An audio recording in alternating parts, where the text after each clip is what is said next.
Hey guys, Tammy here, and in this video, I'm going to talk about something that I call the curiosity stance. It's a technique that you can use with high conflict people to help you kind of problem solve and move through sort of those roadblocks that they tend to throw up at us.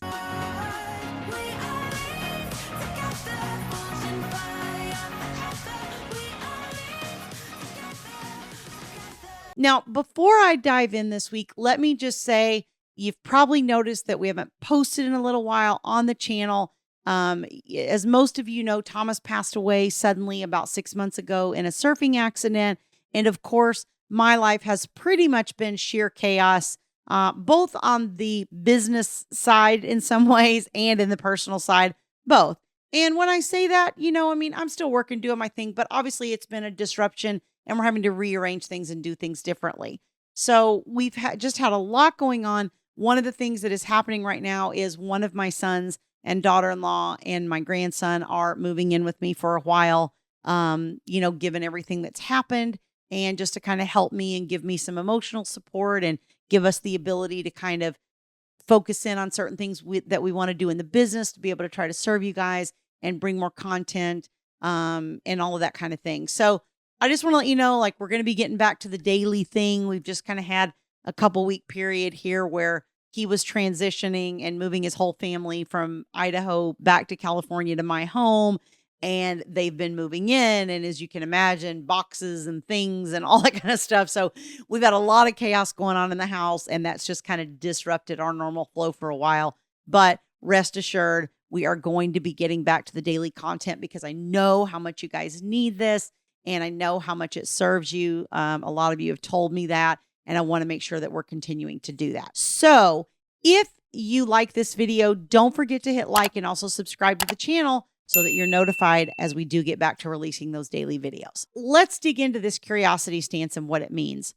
I was talking to a client today, and really we were talking in the context of how can we help their child, who is a teenager, to kind of break through some of the stonewalling that dad does. In this case, it just happens to be dad. Sometimes it's dad, sometimes it's mom. But in this particular case, it just happened to be dad. And so dad kind of stonewalls, and the daughter will ask something and it's kind of like, nope, yes, blah, blah, whatever. And it just kind of shuts her down. And so she's kind of like, well, he just says yes, no, whatever. And that's kind of the end of it. And we don't really get anywhere. So I was saying to mom, have you ever heard of something called the curiosity stance? And she was like, no, what is that? Well, this is something that Thomas taught me many, many years ago. And I think it came from a book he read. I want to say it was called the Harvard Negotiation Project. I'm not sure if that was the name of it, but I believe it was. And so it's about when you're in this conversation with somebody, a lot of times what happens is when conflict erupts, it's because there's 3 layers to the conversation. You kind of have the what conversation, like what's happening. Like for instance, let's say we left the cap off we're arguing about the cap being left off the toothpaste, right? This is like a common, they talk about newly married people. This is kind of like one of those standard little arguments that they always throw out that they say couples have an argument about.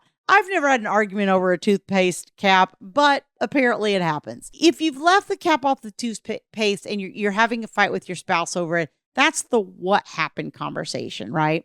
And then you get into the why it happened. So it happens because I think you're not paying attention and that you didn't put it back on, or you're too lazy to do that, or you're too stupid to know that you need to put the cap back on the toothpaste, or you don't care. You don't care. I have to come in. I have to use dried, crusted toothpaste off the top because the cap wasn't put back on. And you must not care about me or love me because you're not putting the cap back on the toothpaste. And then it devolves a lot of times into the third level, which is something that we call the identity. The identity conversation is when I hit the core of who you are over what's happening. So what's happening is you leave the cap off the toothpaste. Why is because I think you don't love me enough to put the cap back on the toothpaste. And then the identity is, you must be a horrible husband. You must be a horrible husband because you don't love me enough to stop and think about putting the cap back on the toothpaste and why that I need you to do that. Okay. And this is how conversations devolve between people. And that's true whether it's a spouse or a child or a parent or a sibling or a friend or whoever it is.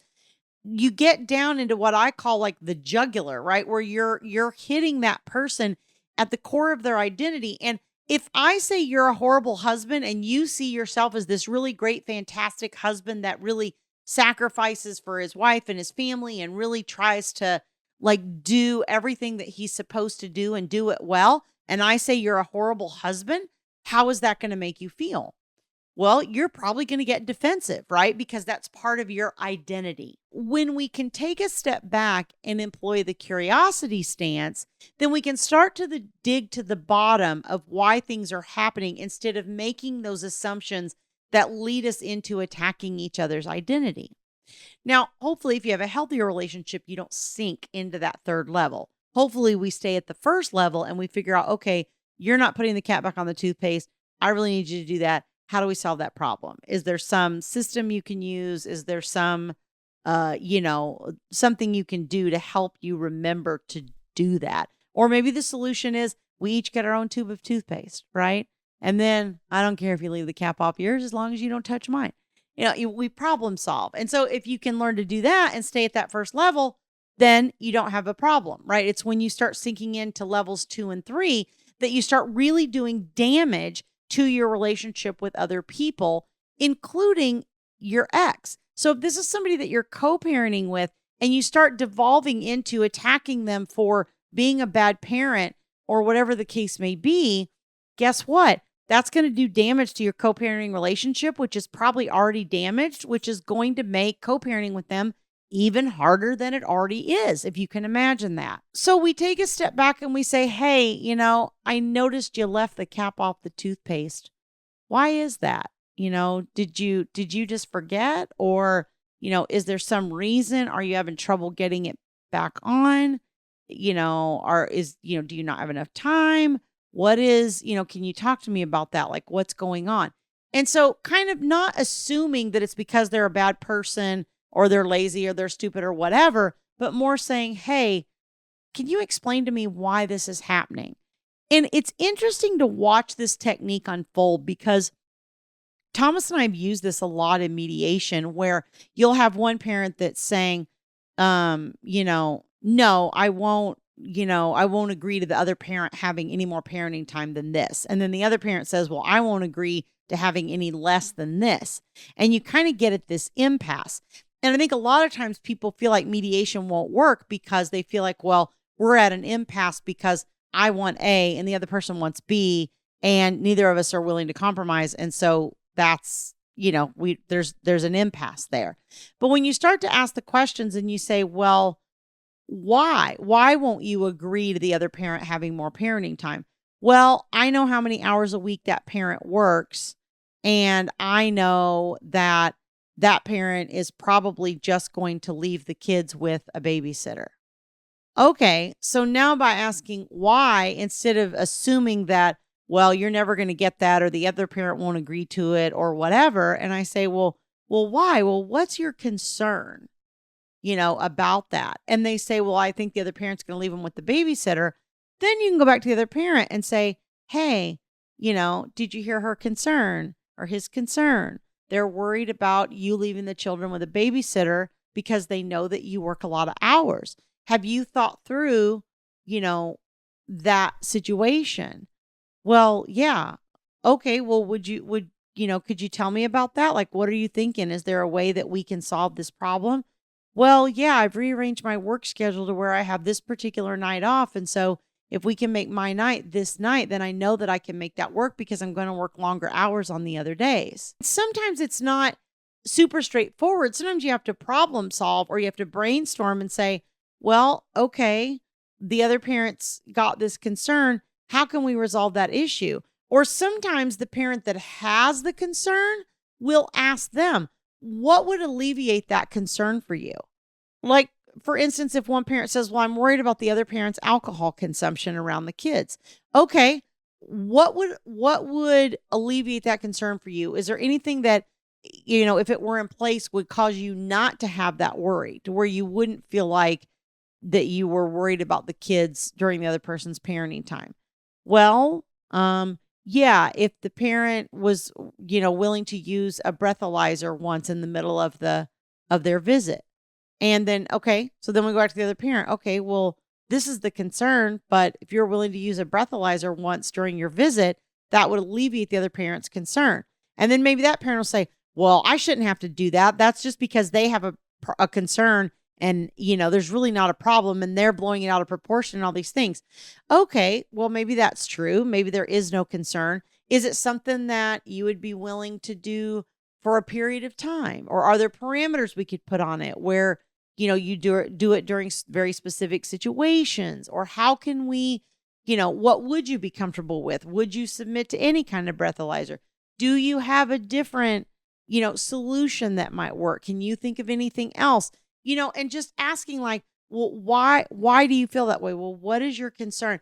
And asking those open-ended questions. The curiosity stance is really about asking open-ended questions so that you can problem solve, so that everybody's brain is on deck with trying to come up with answers and solutions, rather than just saying, I won't take any less than this. I won't give any more than this.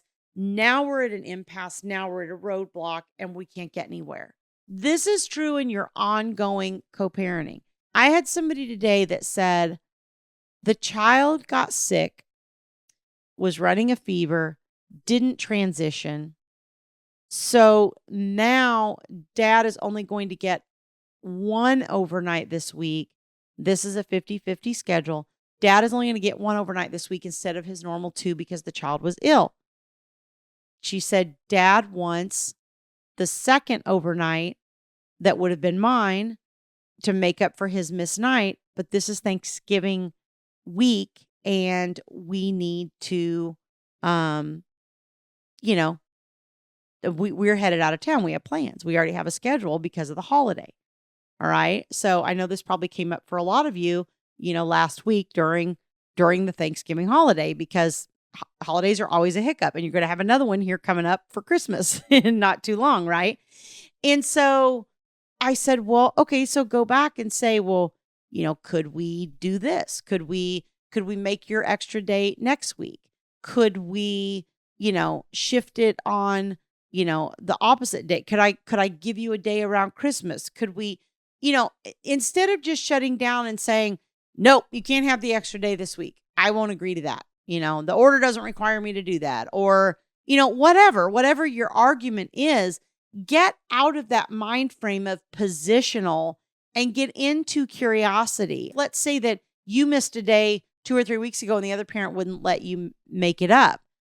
Instead of coming back with something like, well, you didn't give me the same courtesy 3 weeks ago, so I'm not going to do that for you. What does that do? Makes the other parent more difficult to deal with, increases the conflict between you, increases the chances of you ending back in court sooner rather than later. If y'all don't want to keep ending up in court over and over and over and over again, guess what? You got to change the way you're handling things. Doing the same thing, expecting a different result is called insanity, right? So you got to change how you're approaching these situations.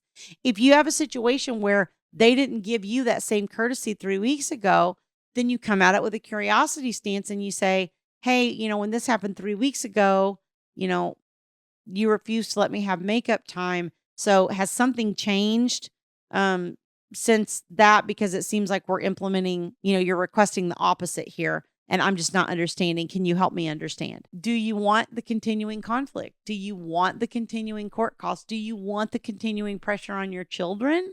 Because that's what you're opting for. So if you can't swallow it a little bit and do what needs to be done and try to take on this curiosity stance and try to approach the situation with a little bit of kindness, and I'm not saying that means lacking boundaries. That's a different thing. You can be kind and still have a firm boundary, which is very important with a narcissistic or high conflict ex. Very important to have those good boundaries. Not suggesting you don't have good boundaries. I'm suggesting that you still be kind and courteous and use a curiosity stance to try to gather more information, because as we gather more information, we can come up with more and more ways to solve the problem. So I hope that's helpful. If you guys would like to learn more about my coaching services, please go to divorceuniversityonline.com/VIP-coaching. There's a link on there. You can book a free strategy session with me. I'd love to chat and see how we can brainstorm some solutions to the problems you're having with your co-parent right now. I'll talk to you guys soon.